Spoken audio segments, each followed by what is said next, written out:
Good morning, everybody. This is another edition of the Castball Show, brought to you by JohnPLA.com, by St. Aloysius Church and School in Jackson, New Jersey, by 2A's One Passion Food Truck located in Scranton, Pennsylvania. A handful of stuff we're getting into today. In a world of baseball sports and unify in America, and just a reminder, wear a mask. It could save a life. And I'm not going to go crazy about opening with this, but the fact that people are going out of their way resisting wearing a mask in public. I mean, obviously, there's nobody here with me now, so it's safe. But if I'm in a group with a whole bunch of people, I think it would make sense. The virus is spreading to a point where people are continuing to get sick, and masks have been proven to save the spread. What I want to jump into today, Major League Baseball is coming back in a couple weeks. It's pretty exciting. At least you can have some live baseball action, and assuming everything is going to move smoothly into the transition of baseball without fans, the commissioner has decided to turn this into an opportunity to enforce his agenda, which is basically taking the game of baseball as we've known it and turn it into a complete mockery, a complete joke, an absolute embarrassment. And that's what it is. We're taking a gimmick with a runner on second base, which, by the way, where does this runner come from? Just randomly out of the dugout, putting them at second base to start extra innings, what? To just speed up the game. It's an absolute embarrassment. The commissioner should be ashamed of himself. If you think of baseball, and I'm a baseball purist, but I'm a baseball purist from a standpoint of at least being objective. And if we're going to change rules, we should change rules to be changing with the times, not to try to appease a fan that isn't going to care about baseball anyway. All putting a runner at second base to start extra innings is going to do is disenchant the baseball fan that is already coming and watching the game. It's not going to bring new fans into the game. All you're going to do is you're going to piss off the fans that are at the game. So, you want to go point, counterpoint with this. You want to say, well, John, players, they're on the field. You want to make sure that these games end as quickly as possible. I'll say it. I'm in favor of having regular season games end in ties. It's not the first time it's happened before. There's been ties in baseball, going back to the inception of baseball. Even, recently within the last 30, 40 years, there's been ties in baseball. It's not that outlandish. It's not using a gimmick to try to pass the distinction of the commissioner, which is basically what's happening right now. And I didn't realize it until this guy was hired. But who would have thought the next commissioner of baseball after Bud Selig was going to be somebody that just wants to go out of their way to put their imprint on the game, to change the game to a point where everything that's changed could be traced back to him. This guy wants to punch his ticket into Cooperstown and the Baseball Hall of Fame. He wants to win over the owners. He is basically going out of his way to improve his status at the expense of Major League Baseball and its future. And baseball is on its way down. It's already taken second place to football when it comes to the national pastime of the United States of America. And certainly, even throughout the world, it's a distant second from world soccer. And you're watching, the NFL, and I know with the virus and stuff like that, you're not going to have that many international games. But you're talking about games in London, games in Mexico City. The talk is that American football is going to grow throughout the world. And I'll tell you, if that happens, you're looking at baseball, which is digressing by the year. And the more that you try to go in there and tinker with it and throw gimmicks in there and make the game out to be something completely different, the more fans you're going to lose, but the more respect and self-respect you're going to use as the time goes by. And I honestly, the more I think about it, the more disappointed I am that this rule, which, by the way, wasn't approved by anybody. It's not like it went out to all 30 owners in Major League Baseball and there was a vote on it. It's not like the players had any say in it.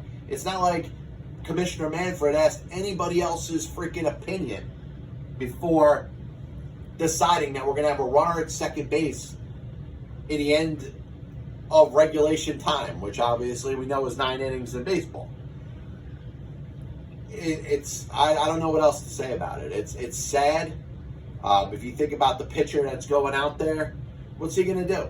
You know, he could strike out the side. You could have an immaculate inning where a pitcher goes out there and strikes out the side on 9 pitches, but he's still responsible for the runner that's on second base. The guy steals third, he steals home, he can give up a run, and he can still have an immaculate inning. Don't tinker with the rules of baseball. You know, when it comes to a relief pitcher coming in and having to face 3 batters, I actually believe that there's some substance to that. As a baseball purist, you think of the starting pitcher, and his role in baseball for so many years is to go as deep into the game as possible. Actually, it used to be to finish the game. But if you can't finish the game, pitch as long as you possibly can. The relievers, which we all knew, were failed starters and were pitching in the bullpen for a reason. Now, obviously, the game has changed. Pitchers that throw an inning or 2 with a lot of gas and have really good stuff have the ability to be drafted, to be highly sought after. You don't have to be a failed starter to be a good reliever. And obviously we know some of the best relievers have been failed starters. You know, Dennis Eckersley, who had a pretty good career as a starter, became one of the best relievers ever. Mariano Rivera, if he was not put in the bullpen, he wouldn't have had a long Major League Baseball career. So with the evolution and the importance of the relief pitching, you know, now we're getting to specialization, which is too much. To have one pitcher come in to face one batter, I don't care if you're a lefty or a righty, it is delaying the game. And we're talking about speeding up the game, right? That's why you're putting a runner at second base to start extra innings, so you don't have to play that many extra innings. So having a pitcher come in there and have to face 3 batters, you know what? That pitcher's got to be good enough to face 3 batters. And with all due respect to all the loogies out there, the left-handed specialists that have made careers over the last 5 to 10 years by just getting 1 batter out, maybe baseball isn't for you. I bet you somewhere along the line you used to be able to get a right-hand hitter out if you're a left-hand pitcher. I bet you somewhere along the line you used to be able to get more than 1 batter out if you're a left-hand pitcher or if you're a rookie. You know what? It's time for those pitchers to get a little better. So for those that are upset about the 3 batter rule, you're taking the game and you're allowing it to evolve, and you're allowing the mandate, which is coming out there from all baseball, scouting, coaches, you know, they want to see 100 pitches used as the max. You don't want starting pitchers pitching more than 100 pitches, which, listen, does it help in regards to injuries? Yes, no? I don't think so. But you can use whatever math you want. Now you want starting pitchers to go 5 innings. You want to have a bunch of relievers, a bullpen of 13 to 15 pitchers. I think it's imperative for each one of these teams to have some pitchers and all their pitchers to be able to do a little more than just get 1 batter out. So I'm in favor of the 3 batter rule. But man, to put a runner at second base, it's almost like you're turning the game into a charade. It's almost like you want to turn it into some video game, some kind of cartoon game. Listen, I'd rather have a home run derby, for crying out loud, to determine the end, the results of the game, than put a runner at second base. How do you quantify that runner? That runner didn't earn their position there at second base. That guy, in fact, if you read the rules, it's going to be the batter that made the last out of the inning before. So your reward for, you know, taking a wild swing and trying to hit a home run and missing, your reward for sitting there looking at a pitch right down the middle, your reward for making lousy contact and ending a rally where you have the bases loaded in 2 outs. What's your reward? You get to stand out on second base in the next inning. You talking about the world that we live in now with participation trophies? Yeah, you want that to spread out to your youth leagues and stuff like that. Hey, the guy that made the last out in the last inning, you reward him by putting him out on second base to start extra innings. So many things wrong with this. The integrity of the game has never been more at stake than it is now. I can't point necessarily to this one specific instance, but you're looking at a situation where you got owners that are still trying to reverse the Peter Sykes decision of 1975. They're making this all about taking the rights away from the players, taking the pay away from the players, taking control away from the players, and to go out there and basically embarrass themselves, which they've done. The owners have embarrassed themselves. The commissioner has embarrassed himself right now. And I don't know really how you change this. You know, you go out there and you air all this dirty laundry, something that was supposed to be so simple. Remember, this was all about an illness. This was all about a virus that was spreading throughout the world. The reason that there weren't sports was because of the spread of the coronavirus. So the Major League Baseball owners, and I know, listen, I think it's easy to blame Commissioner Manfred. He's been a terrible commissioner. He really has been one of the worst commissioners we've seen in sports for a really long time. And that's saying a lot when you're talking about Goodell in the National Football League, when you're talking about Bettman in the National Hockey League. What this commissioner has done on his own is embarrassing in its own right. But I think it's time to hold the Major League Baseball owners accountable for what they're doing, because their influence is pushing for a lot of what Commissioner Manfred's agenda is. And it's to take the rights away from the players. It's to try to lower their salaries. You saw what happened over the last couple of years when it comes to free agency in Major League Baseball. There's something fishy about it. Can they prove collusion? Maybe not. Maybe it's not as obvious as it was in the 1980s after 85, 86, 87. There's literally players that have earned free agency for the first time and they're not getting any calls. But you look back at this and you know this is a plan that the owners have to try to wrestle power back from the players. And if you think about the sport the way it's set up now, and the things that we're battling when it comes to the virus, the last thing we need is to hear bickering between the owners and the players. And the owners could just simply keep their mouths shut.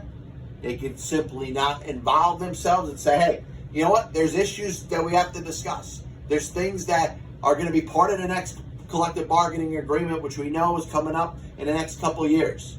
There's things that we have to change about the way baseball is and the relationship between the players and the owners, where it comes to salary, when it comes to all collective bargaining, materials and issues. But it's the time and place is not now. The time and place was not with the break of the outbreak of this virus and people getting sick. Sports are stopped right now because people are getting sick. It's not a time to bring up the collective bargaining agreement and change the things that you agreed to between players and owners. So it's a lousy job by the owners to bring this up here. It's not that it's not a matter that ever needs to be discussed, but right now is the absolute worst time for it. And for the commissioner to take the back of the owners, to support the owners, which is partially his job, he's only embarrassed himself. And, it's amazing to just talk about one specific thing, like taking a runner and putting it at second base for no reason. How is that justified in any way? That player did not earn his space at second base. How did he get there? He made the last out of the previous inning. This copyright and broadcast is authorized under internet rights granted by the World Wide Web and is solely for entertainment of our audience. Any publication, reproduction, or other use of pictures, descriptions, and accounts of this show without the express written consent of the Passball Show JohnPLA.com and John PLA LLC is prohibited. Any commercial other use of the program, such as by charge and admission for its showing, is similarly prohibited. So I was thinking about this the other day. You know, you have obviously Bubba Wallace, you know, having something brought to his attention. And the first thing that's got to be said about this, obviously, is this wasn't his idea. He didn't come out there and discover this supposed noose in his garage where his car was. Somebody had pointed it out to him, and you can make a case that he may not have never even seen it before it was reacted to. Obviously, the FBI was involved. It was an investigation when it came to the potential of a hate crime. And it was determined that it was, a piece of the garage door. It was something that was never planted there. It was never a noose in the first place. And you start to think of, obviously, a lot of the things that are out there now where you're really hearing the decree for equal rights for everybody. You know, the murder of George Floyd, the Black Lives Matter movement. You know, there's a lot of stuff that does make sense in regards to just make sure that everybody is treated the same. Yet we have a sport like NASCAR that has not been so welcoming to people of color. And Bubba Wallace, unfortunately, until there are more blacks driving in the NASCAR circuit, is going to continue to be kind of looked upon as, you know, a fish out of water, perhaps somebody that it doesn't fit in with the regular white group of people that are there. And it shouldn't be that way. What makes NASCAR so different that it hasn't been as inclusive to people of color? Because there's something wrong with that. It's something that we shouldn't even have to really discuss right now. What are we talking about? We're talking about driving a car, making left-hand turns for miles upon miles upon miles. Why aren't there more blacks that drive in the NASCAR circuit? And maybe a deeper issue. You talk about the Confederate flag being such a draw to NASCAR in the South and the Southern states and all the different things you could say about that. Obviously, we know what the Confederate flag stands for and supports. There is a lot of racism that's behind that flag. That's why it is not looked upon as something that you want to wave proudly. But there is got to be a connection between that and the fact that the NASCAR circuit has way less than 1% of its members are black. You know, is there something that can happen to change it? Hopefully Bubba Wallace can, you know, speak up more. You know, I liked when he was out there talking about it. To encourage more drivers of all different, you know, weights and textures and colors. You know, it should be more of a diverse sport than it is. And the problem is it's still controlled by what we like to look at in the South with the Confederate flag and the racism that goes out there in southern states and white power that does exist in this country. No matter how much we want to admit it, it's something that is going to continue to be a battle for us as we strive towards equality and civil rights. My hope is that at some point, you know, racism becomes that of a minority in its own context. We can look back and say that those that stand out and are in favor of racist things and say racist things and, you know, don't care about everybody the same turns out to be the minority. And we hope to get there someday. You know, you think of the National Hockey League, and congratulations to Jerome Iginla, a great scorer, scored a whole bunch of goals in his career with Calgary and a couple other teams. Marian Hossa was amongst the Hall of Fame class for the National Hockey League. Jerome Iginla is only the second player in the history of the National Hockey League to be of African American descent. Only Grant Fuhr is the only other black player that is in the Pro Hockey Hall of Fame. Now, there's a couple others. Willie O'Ree, who we know was the first black hockey player. He is in as a pioneer. And there's another woman that is in the Hockey Hall of Fame as a pioneer as well. But, the hope should be that sports should be inclusive to everybody. So you look at hockey, and there's more black hockey players in the National Hockey League than there ever were before. It's growing at a very slow rate. Football, you've heard me mention on this show, still at 9 teams out of 32 in the National Football League that have never hired an African-American coach. Major League Baseball's got 11 teams that have never hired a black manager. I remember Jackie Robinson, the last time he was out in the public before he passed away in 1972, Crosley Field at the All-Star game in Cincinnati, talked about his dream to have a darker-skinned face in a third base coach box. In other words, managing a Major League Baseball team. Now, baseball didn't hesitate to do something, and make sure that every team was inclusive. When it came to Jackie Robinson becoming the first African-American player to play Major League Baseball since the days of Moses Fleetwood Walker in 1884, as we are welcoming a guest to this show. Hi, Dad. It's little Nolan. Nolan's a very important guest to this show. We're going to ask Nolan that he sits right over here in this other chair. You got to sit in this chair, buddy. So welcome. Nolan's a very good, big sports fan. He loves all sports. In fact, he's fishing right now with Batman. So we're going to continue the discussion as Nolan says hello to the camera. So talking about Jackie Robinson when he became the first African-American baseball player since Moses Fleetwood Walker, the other 15 teams that existed at the time in Major League Baseball knew that they had to do something, knew that they had to bring in a black player pretty soon. And some teams took a little bit of a long time. The Yankees, took almost 10 years before Alston Howard became the first, black Yankee. Pumpsy Green with the Red Sox, almost 12 years later, became the first black Boston Red Sox. So some teams took longer than others, but the bottom line was it became a public relations disaster to not have a darker skinned player on your team. Now, the same should apply when you're talking about managers in baseball and when you're talking about coaches in the National Football League.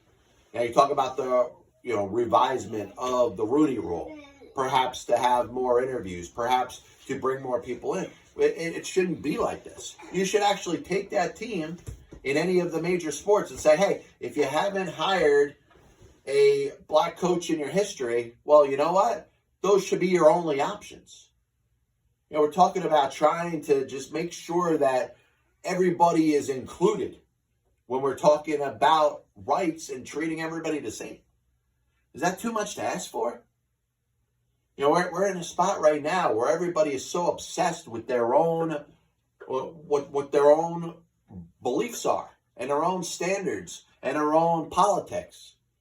And God forbid they stand up and accept that somebody may be a little bit different from them, may believe a little bit different from them, may have a little bit different of an upbringing, may have different reasons of things that have happened in their lives to believe the things that they believe. The problem is, everybody looks at everything through their own tunnel vision and just views themselves as being the only one that can think the way that anybody thinks. God forbid somebody thinks differently than you, then they're a bad person. They're an opponent to you. And we're not going to get anywhere until we look at this country, which was built as the melting pot in the first place. We're not going to get anywhere until we start accepting our own differences. And some of them are obvious when it comes to the way you look, the way you act, the way you are. But also it's the way you believe. Respect the fact that somebody could believe something different. And even if it hurts your feelings, respect their right to believe what they believe. A little bit of a recap of the show. As always, want to thank everybody for tuning in. This is the Pass Ball Show brought to you by JohnPielli.com, by St. Aloysius Church and School in Jackson, New Jersey, by 2 Ways, One Passion Food Truck, located in Scranton, Pennsylvania, who spent some time talking about the runner at second base. And that runner never earned themselves the opportunity to get to second base. They just get put there because we want to speed up the game. Now, obviously, it's a lot deeper than just randomly coming up with this, this gimmick, which has to be an embarrassment to every diehard baseball fan. For every fan that goes out there and has supported this game and loves the game the way it is, it's not that we can't embrace change. It's that there was no vote to put this together. This is just something that the commissioner is trying to make a name for himself. I understand the aspect of trying to lower the time of the game. You don't want to have 5-6 hour games. You don't want to have games going into the 18th to 20th inning.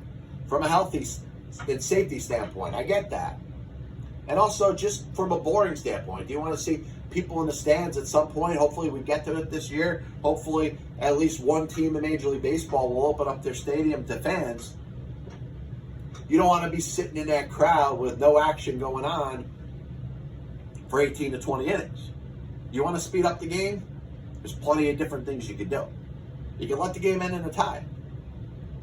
And in all seriousness, I don't have an issue with a tie in a Major League Baseball game. It may seem a little weird. It may seem like something from the modern day baseball fan may not be used to seeing. Maybe sacrilegious to some. But ties have been a part of Major League Baseball for a very long time. They've gone back to, last 100 years. If you look back at any of your favorite teams' records, especially any of the original American League teams, any of the original National League teams, you follow back their time to their earliest part of their existence, you're going to see several different games that end in a tie. And we forgot about it. But at least that's something that you can reach back to your past and say, hey, if the game is tied after 9 innings, let it end in a tie. You want to play an extra inning, you want to play 10, 11 innings, whatever you want to do, you could have a tie. And you know what? A tie is a different way to judge. You didn't win, you didn't lose, you tied. Obviously, the postseason, you're going to expect things to be a little different. And listen, you want to go crazy? You want to draw some fans? You want to make people excited about a baseball game that ends in a tie after 9 innings? Do something like a home run derby. Have each team select one player. Go old, what the heck's that guy's name? Mike Scott. Mike Scott, the old announcer, used to announce the home run derbies in the 1960s. He didn't, I think he ended up dying of a heart attack after the first season, but he was the guy out there. He'd bring up the best in the game at the time, Mickey Mantle, Ernie Banks. They go up against each other head to head in a home run derby. Game's tied after 9 innings. You take your 2 biggest stars. Each team has a chance to choose one player. And you go out there and you have some sort of format where you see how many home runs they could hit. I bet you draw more fans to it. I bet you fans would have more interest in that than throwing a phantom runner at second base that never earned his place there in the first place. Especially when you're talking about, for crying out loud, the guy that made the last out in the last inning. All of a sudden getting a chance to go out there and be on second base. That's your reward. You strike out with the bases loaded in the 9th inning, you get to be on second base and start the next inning if you go to extra innings. You embarrass yourself by waving at a pitch 6 feet out of the strike zone for strike 3, and your reward is you get to go out there and be on second base in the next inning. It's an absolute joke. Do want to thank everybody for tuning in. This is the Pass Ball Show, once again brought to you by JohnPLA.com, by St. Aloysius Church and School in Jackson, New Jersey, by Two Ways, One Passion Food Truck located in Scranton, Pennsylvania. Just a reminder, if you're out there, and especially if you're going into social gatherings, please wear a mask. You're seeing a spread of the coronavirus as it's going throughout the country, especially in spots in spaces and states that have opened up again. Florida, California, Texas. And you see a resistance to it. Now, I know there's a lot of people out there that don't want to be told what to do. And obviously, as you hear my voice, you don't hear it with the same quality as you do if I didn't have a mask on. But it's important to protect the safety of those around it. And if you just try to do your part, hopefully a couple months will go by, we won't see as many cases. Hopefully the other states that are opening up now don't run into the same problems as Florida and Texas and California. And it's one little thing. We're not asking too much. You go out there, you can go on Amazon, you could have a mask designed however you want. You could have a picture of your kids on it. You could have a picture of your face on it. You could design it however you want. Just wear it in public. Hopefully we can keep this virus from spreading the way it's been spreading. So I do want to thank everybody for tuning in. We'll be back with you next week. I do want to thank my son Nolan Pielli for joining the show. Hopefully he's okay over there. Looks like he's playing with Batman. God bless you. And as always, I'll see you on the other side.